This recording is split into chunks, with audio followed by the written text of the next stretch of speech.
أزاز حيل أير إثيوبيا جنرال يلما مرداسا بزعبا إرترا انتايبل زترسع حزب تግራይን ዓለም ክትሰምዖ ዘይትደልዮ ገበንን ብዝብል ርእሲ ዝተጻሕፈ መጽሓፍ ኣብ ኣማዞን መሸጣ ቀሪቡ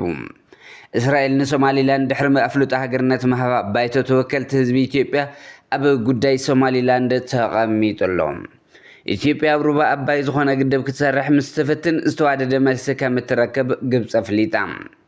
بسعود عرب زمرح نايت امرت حيلي ابو ودب مكالا بيمن ناي اير متقعت دحر مكيادو لحر حيدات ساعات حبرات امرات عرب سراويتاتو كم زلا رويترز صبص يبلهم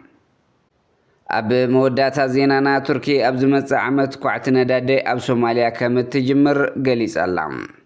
سلام اب كل كرنعت عالم تركبو تخاتل تمدبنا زيناتات زعلت برست زينا فليمنا حز دما ناب زرزرم كنسغركم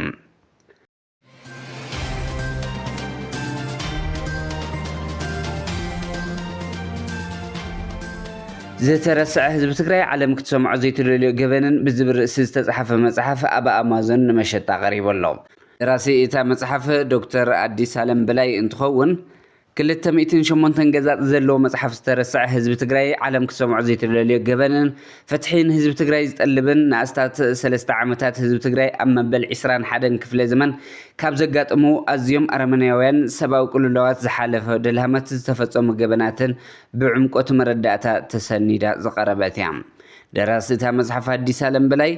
ኣብታ ዝተረስዕት ህዝብ ትግራይ መሪሕ ድምፂ ጎስጓስ ተጋሩ ብምዃን ነታ ስቕታ ይሰብሮ ብጥንቃቐ መጽናዕቲ ብቐዳማይ ዓይኒ ምስክርነት ኣብ ልዕሊ ህዝብ ትግራይ ዝፍጸም ዘሎ ስርዓታዊ ገፍዒ ብዙሓት መጽናዕቲ ዓሌቲ ኢሎም ዝኣምንሉ ተግባር ኣብቲ መጽሓፍ ተሰኒዶሎም ካብዚ ብተወሳኺ እቲ መጽሓፍ ኣመጻጽኣን ቅሉዕ ኩናት ትግራይ ገበናት ዕላማት ዝተፈጸመ ኩናትን ዘስዕቦ ሰብኣዊ ወገን ብስፍሓት ቀሪቡ እዩ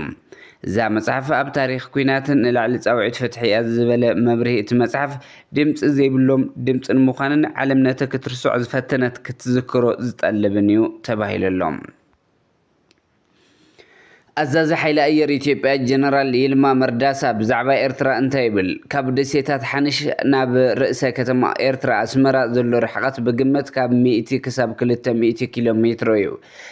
كابتا أكل دسيتات حنش زخونة زكار جبال زكار زنكاساقس سبا ألبو نفرتي إثيوبيا نفرتو جن نسوعنا اسمرا نابا حموخشتن مغيار كاب حموشت دقائق زي بزع قزم وسدلن الزارو زلوكو مرير حكا بايتا زلوكو ونت زفلت أصبو يرديو ني إثيوبيا بكل أنفتا كبينا يزبل حيلي حزب شنخ مبراق نابوردا ماقديا آتيو بتسفى مقراتي كالس كام زلو تغنزي بولو نزي قالسي دون تزي بلاتو جراخة قراتيا عسب دحر حصير ጊዜ ናብታ ትክክለኛ ዋና ኢትዮጵያ ክትመለስያ ይብል ጀነራል ኢልማ መርዳሳም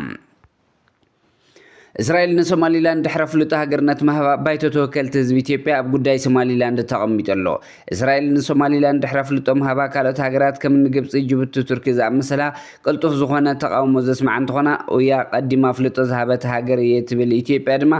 زاجد زولت ነገር የለን ይኹን ዳምበር ቀደሞ ኣብዚ ጉዳይ ምንም አፍልጦ ዘይነበሮ ባይቶ ኢትዮጵያ ንውሳነ ከም ዝተቐመጠ ይዝግለጽ ዘሎ እቲ ሶማሊላንድ ዝበጽሕቶ ናይ ዘተ ጉዳይ ወደ በአምንታይ መብጽሑ ንምዝታይ ከም ዝተቐመጠ ይዝግለጽ ይኹን ዳምበር ኢትዮጵያ ከም ሃገር ዘለዋ ኣዋም ከተነጽር በሃንቀውታ ዝጽበዩ ብዙሓት እዮም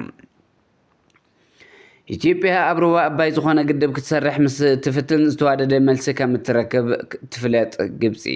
ኢትዮጵያ ንግብጽ እንተይ ፍለጠት ሓድሽ ግድብ ክትሰርሕ ኣይንፈቅደላን ክብሉ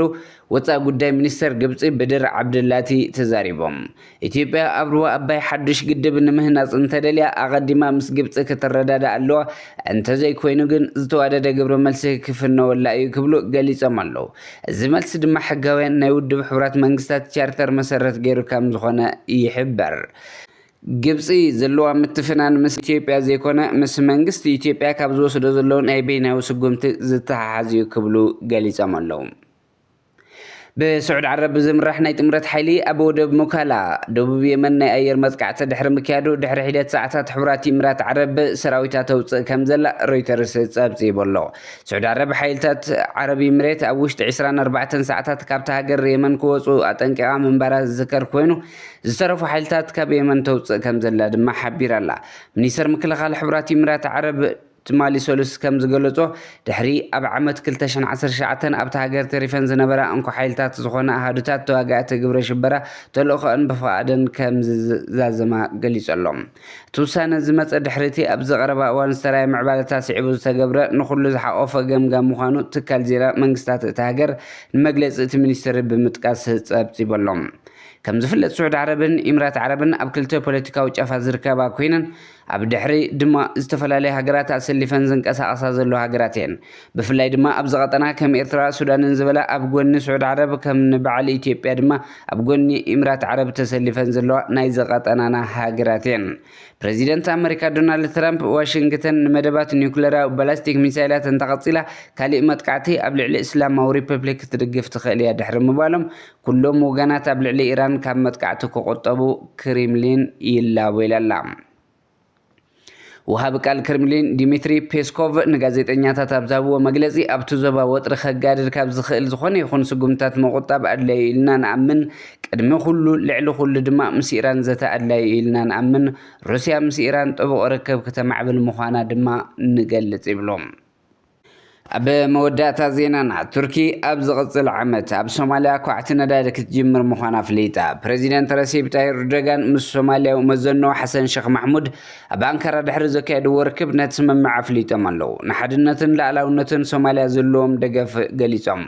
ኤርዶጋን እስራኤል ንሶማሊላንድ ኣፍልጦ ንምሃብ ዝወሰደቶ ውሳነ ዘይሕጋውን ዘይቅቡልን እዩ ክብል ገሊጹ ኣሎ ቤንጃሚን ኔታንያሁ ንቀርኒ ኣፍሪካ ናብ ዘይምርጋእ ከእትዎ ይደሊ ኣሎ ክብል እውን ነቒፉ እዮም